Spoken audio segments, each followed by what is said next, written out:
नमस्कार साथियों, कैसे हो? आशा करता हूँ बढ़िया और प्रसन्न होंगे। प्रसन्नता के साथ हमारे समक्ष है वर्कशीट 31, जिसमें है रेखीय युग्म। भैया, रेखीय युग्म किसे कहते हैं? रेखीय युग्म यानी लीनियर पेयर, ऐसे आसन्न कोणों का युग्म यानी जोड़ा होता है जिनकी वे भुजाएं जो उभयनिष्ठ नहीं होती, विपरीत दिशा में किरण होती है। देखिए, यहाँ पर कोण 1 और कोण 2 कौन है? आसन्न कोण है, और इनकी एक भुजा जो कि उभयनिष्ठ है, और ऐसी भुजाएं जो उभयनिष्ठ नहीं है, यानी यह वाली भुजा और यह वाली भुजा, ये उभयनिष्ठ नहीं है, ये विपरीत दिशा में किरणें होती है। और सबसे बड़ी बात, जो आसन्न कोणों के युग्म यानी जोड़े होते हैं, उनके कोणों का योग 180 होता है। दूसरे चित्र में आप देख रहे होंगे, ये भी आसन्न कोण है, लेकिन इन कोणों का योग 180 नहीं है, तो ये रेखीय युग्म नहीं है। ठीक है, चलिए, यह हमारे समक्ष एक आकृति है।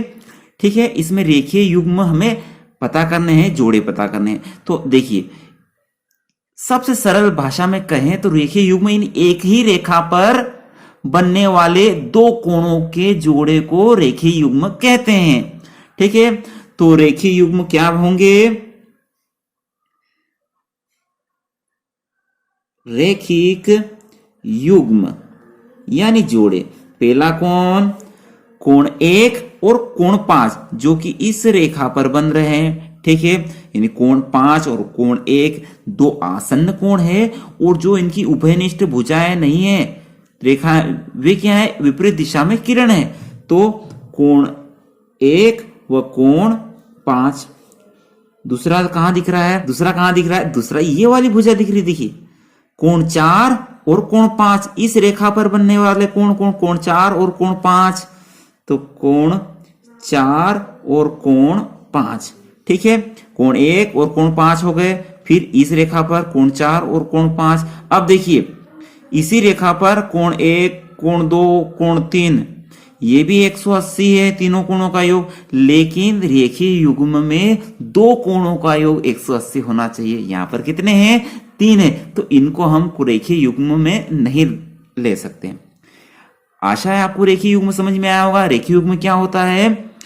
ऐसे आसन्न कोणों का युग्म यानी जोड़ा जिनकी वे भुजाएं जो उभयनिष्ठ नहीं है, ये वाली और इसमें ये वाली और ये वाली उभयनिष्ठ नहीं, वे विपरीत दिशा में किरणें होती है।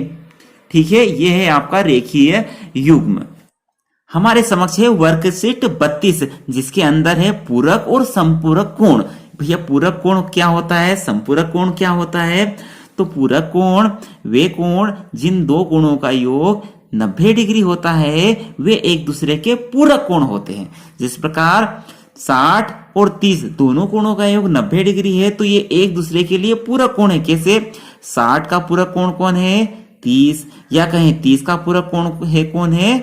60। ठीक है, चलिए कुछ प्रश्न हल कर लेते हैं। जैसे यहां 70 और 20, तो 70 और 20 दोनों कोणों का कितना है? 90 है। तो क्या कहेंगे? 20 का पूरक कोण 70 है, 70 डिग्री है, और 70 डिग्री का पूरक कोण 20 डिग्री है। कभी कभी कहते हैं ना, ये एक दूसरे के पूरक है। पूरक का मतलब ये दोनों रहेंगे तो ही पूरक रहेगा। ठीक है, अगला प्रश्न क्या है? 65 और 25, 65 डिग्री और 25 डिग्री दोनों कोणों का कितना है? 90 डिग्री, यानी ये एक दूसरे के पूरक कोण है। 25 का पूरक कोण क्या रहेगा? 65 डिग्री, और 65 डिग्री का पूरक कोण 25 डिग्री। वैसे और उदाहरण देख लेते हैं हम। 20 डिग्री और 70 डिग्री ये एक दूसरे के पूरक कोण है। 20 डिग्री का पूरक कोण 70 डिग्री, और 70 डिग्री का पूरक कोण 20 डिग्री। ऐसे ही एक पूरक कोण दिया गया है 15, तो दूसरा पूरक कोण हमें ज्ञात करना है। तो क्या करें? 90 में से आप 15 को घटा दीजिए। एक कोण तो हमें पता है, और तो हमें पता है दोनों कोणों का योग कितना होता है? 90। तो 90 में से 15 घटाएंगे तो कितने जाएंगे? 10 में से 5 गए तो 5 बचे, और यहां रहेंगे 8। 8 में से 1 गए तो 7 बचे, यानी दूसरा कोण कितने डिग्री का रहेगा? 75 डिग्री का। तो क्या कहेंगे? 15 का पूरक कोण 75 डिग्री है। ठीक है, वैसे ही 35 दिया गया है एक पूरा कोण, दूसरा हमें पता नहीं है, तो 90 में से 35 को घटा दीजिए। तो ये सब घटा दिया, 10 में से 5 गए तो 5 बचे, और 8 में से 3 गए तो कितने बचे?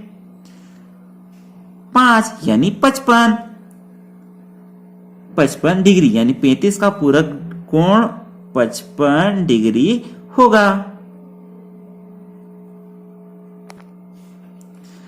अगला क्या है, यदि एक 40 है तो दूसरा अपना 50 डिग्री होगा, क्योंकि 40 और 50 कितने होते हैं? 90 डिग्री, यानी 40 का पूरा कोण 50 डिग्री, या ऐसा कहें 50 का पूरा कोण 40 डिग्री।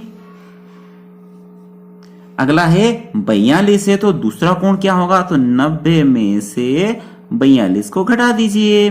10 में से 2 गए, 8 बच्चे, 8 में से 4 गए, 4 बच्चे, यानी 42 का पूरा कोण दूसरा 48 होगा, यानी 42 डिग्री का पूरा कोण 48 डिग्री है। या ऐसा कहें 48 का पूरा कोण 42 है तो भी सही है।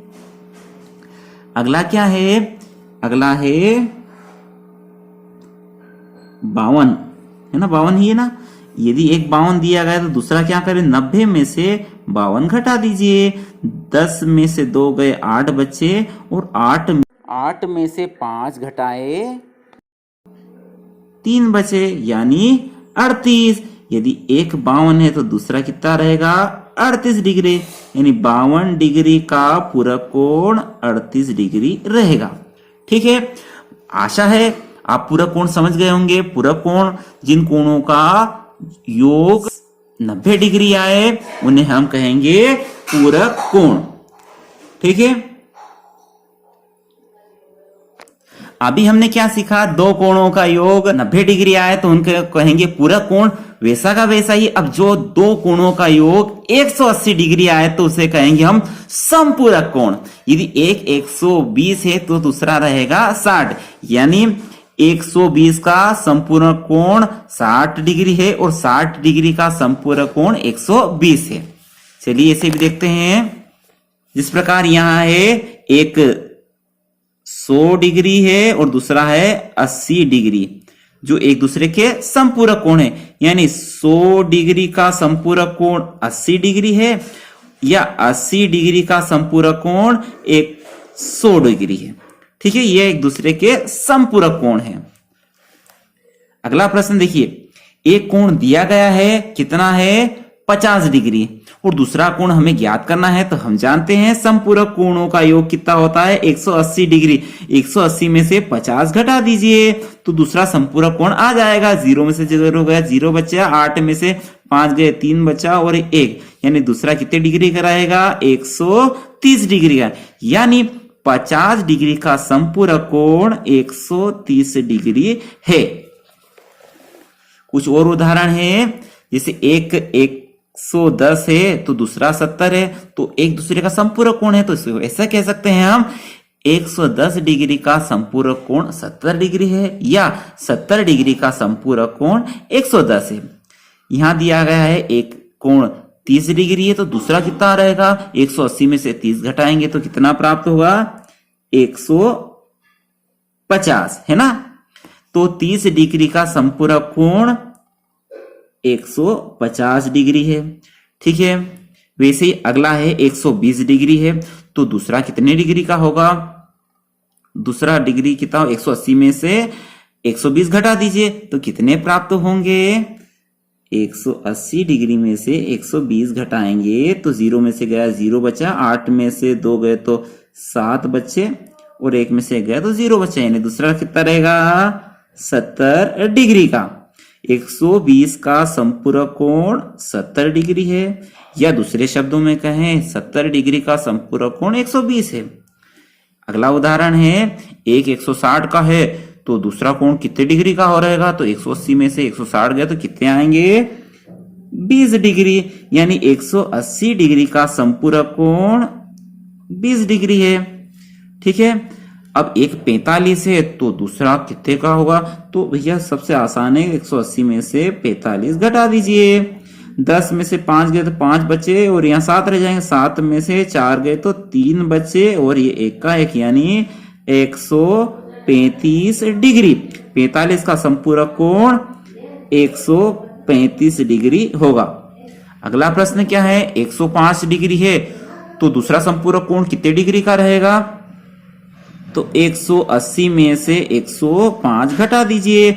10 में से 5 गए तो 5 बचे और 7 में से 0 गए तो 7 के 7 और 1 में से 1 गया तो कुछ भी नहीं बचा, यानी 105 डिग्री का संपूरक कोण 75 डिग्री होगा। यानी 105 का संपूरक कोण 75 डिग्री है।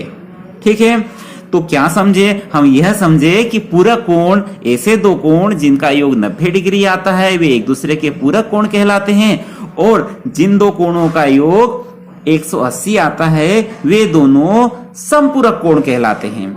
आशा है आपको वर्कशीट 32 समझ में आई होगी। वीडियो अच्छा लगा हो तो लाइक कर दीजिए और चैनल पर नए हो तो सब्सक्राइब भी कर दीजिए। अगले वीडियो तक जय हिंद, जय भारत, वंदे मातरम।